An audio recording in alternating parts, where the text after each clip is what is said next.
અમદાવાદના આંગણે સુશાસન દિવસની શુભ સંધ્યાએ આયોજિત કાંકરિયા કાર્નિવલ 2024ના શુભારંભ પ્રસંગે તથા અંદાજિત 868 કરોડથી વધુ રકમના વિવિધ પ્રકલ્પોના લોકાર્પણ અને ખાતમુહૂર્ત પ્રસંગે આપ સૌની સાથે કાંકરિયા કાર્નિવલમાં ઉપસ્થિત મારા સાથી મંત્રી શ્રી જગદીશભાઈ વિશ્વકર્મા, મેયર શ્રીમતી પ્રતિભાબેન જૈન, સાંસદ શ્રી હસમુખભાઈ પટેલ, શ્રી દિનેશભાઈ મકવાણા, પ્રદેશના મહામંત્રી શ્રી રજનીભાઈ પટેલ, મારા સાથી ધારાસભ્ય શ્રી અમુલભાઈ ભટ્ટ, જીતેન્દ્રભાઈ પટેલ, શ્રી બાબુસિંહ જાદવ, શ્રી પાયલબેન કુકરાણી, શ્રી કૌશિકભાઈ જૈન, શ્રી દિનેશભાઈ કુશવા, શ્રી હસમુખભાઈ પટેલ, શ્રીમતી દર્શનાબેન વાઘેલા, ડેપ્યુટી મેયર શ્રી જતીનભાઈ પટેલ, સ્ટેન્ડિંગ ચેરમેન દેવાંગભાઈ દાણી,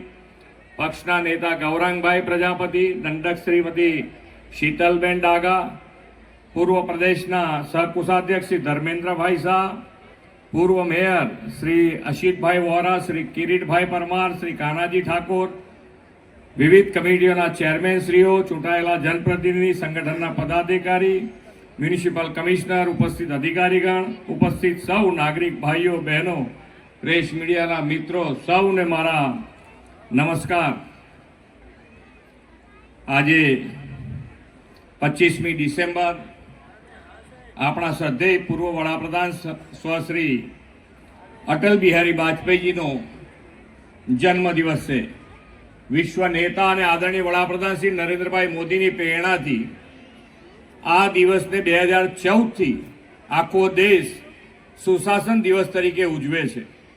સુશાસન એટલે સમાજના નાનામાં નાના સામાન્ય માનવી, છેવાડાના માનવીને સુવિધા, સગવડ અને સુખાકારી આપતું શાસન। વડાપ્રધાનશ્રીની વિઝનરી લીડરશીપમાં ગુડ ગવર્નન્સથી શહેરીકરણને એક નવો મળ્યો છે। રાજ્યના શહેરોમાં ઇન્ફ્રાસ્ટ્રક્ચરની સાથે શહેરીજનોને મનોરંજન, રિક્રિએશન માટેની વ્યવસ્થાઓ ઊભી થઈ છે। આપણા શહેરમાં જન સુખાકારી વધે, હેપીનેસ ઇન્ડેક્સ ઊંચો આવે, સ્માર્ટ, સસ્ટેનેબલ અને વર્લ્ડ ક્લાસ સિટીઝ બને તેવી વડાપ્રધાનશ્રીની નેમ છે।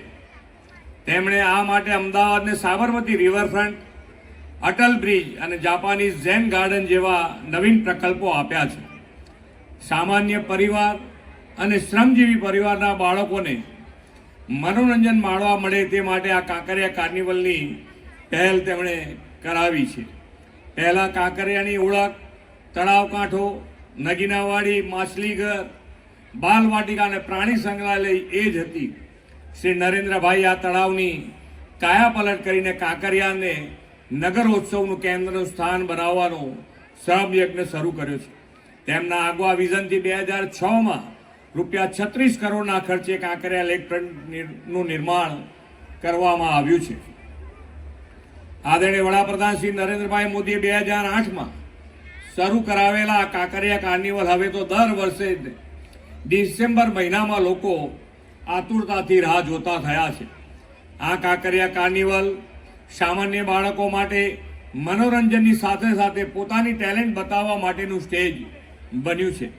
અહીં લોકો ગુજરાતના શ્રેષ્ઠ કલાકારોને માણે છે, સાથે જ આવા બાળકોની કલાને બિરદાવે છે। વર્લ્ડ હેરિટેજ સિટી અમદાવાદનો આ કાર્નિવલ હવે વર્લ્ડ ફેમસ ફેસ્ટિવલ બનવા લાગ્યો છે। વિશ્વ વિરાસતમાં સ્થાન પામેલું અમદાવાદ આધુનિક વિકાસ સાથે કાંકરિયા કાર્નિવલ ઉજવે છે તે વડાપ્રધાનશ્રીના વિરાસત બી વિકાસ બીના મંત્રને સાકાર કરે છે। આ વખતે કાંકરિયા કાર્નિવલ દ્વારા વિકસિત ગુજરાત, વિકસિત ભારત થીમ આધારિત કાર્યક્રમથી રાજ્યના વિકાસમાં સહભાગી થવાની પ્રેરણા સૌને મળશે। કાર્નિવલના આ બહુઆયામી આયોજન માટે અમદાવાદ મહાનગરપાલિકાની ટીમને ખૂબ ખૂબ અભિનંદન પાઠવું છું।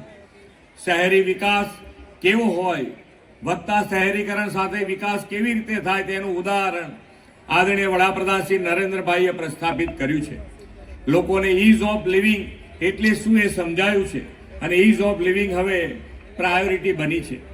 શહેરોને નળ, ગટર અને રસ્તાથી ઉપર લાવીને લોકોને ગુણાત્મક યુક્ત રોજિંદુ જીવન મળે તે માટે સારા બાગ બગીચા, રિક્રિએશન એક્ટિવિટી માટે તળાવો, લાઇબ્રેરીઓ પણ હવે બની રહ્યા છે.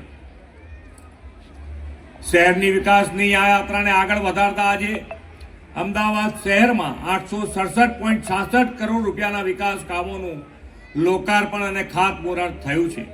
આદરણીય વડાપ્રધાનશ્રીના પ્રયાસોને પરિણામે સ્લમ રિહેબિલિટેશન દ્વારા ઝૂંપડપટ્ટીના સ્થાને ગરીબોને સુવિધાયુક્ત આવાસો મળતા થયા છે. આજે અમદાવાદ શહેરના નરોડા વિસ્તારમાં સ્લમ 19.73 કરોડના ખર્ચે તૈયાર થયેલા આવા 345 જેટલા આવાસોનું લોકાર્પણ થયું છે.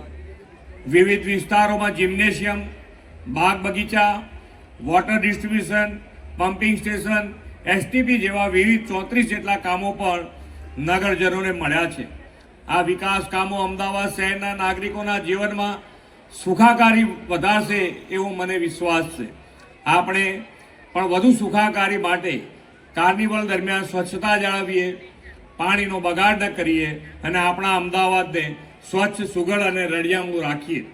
શ્રદ્ધેય અટલજીના 100મા જન્મદિવસને અમદાવાદ મહાનગરપાલિકાએ કાંકરિયા કાર્નિવલના નગરોત્સવ સાથે વિકાસ ઉત્સવ પણ બનાવ્યો છે. તે માટે પણ પાલિકાને ખૂબ ખૂબ અભિનંદન પાઠવું છું. આદરણીય વડાપ્રધાન શ્રી નરેન્દ્રભાઈ મોદીએ 2047 સુધીમાં વિકસિત ભારત બનાવવાનું લક્ષ્ય આપ્યું છે. તેને આપણે નાગરિક સુખાકારી અને લોકોના હેપી ઇન્ડેક્સમાં વધારા સાથે સિદ્ધ કરીએ એ જ અભ્યર્થના સાથે વિરમું છું. ભારત માતા કી જય.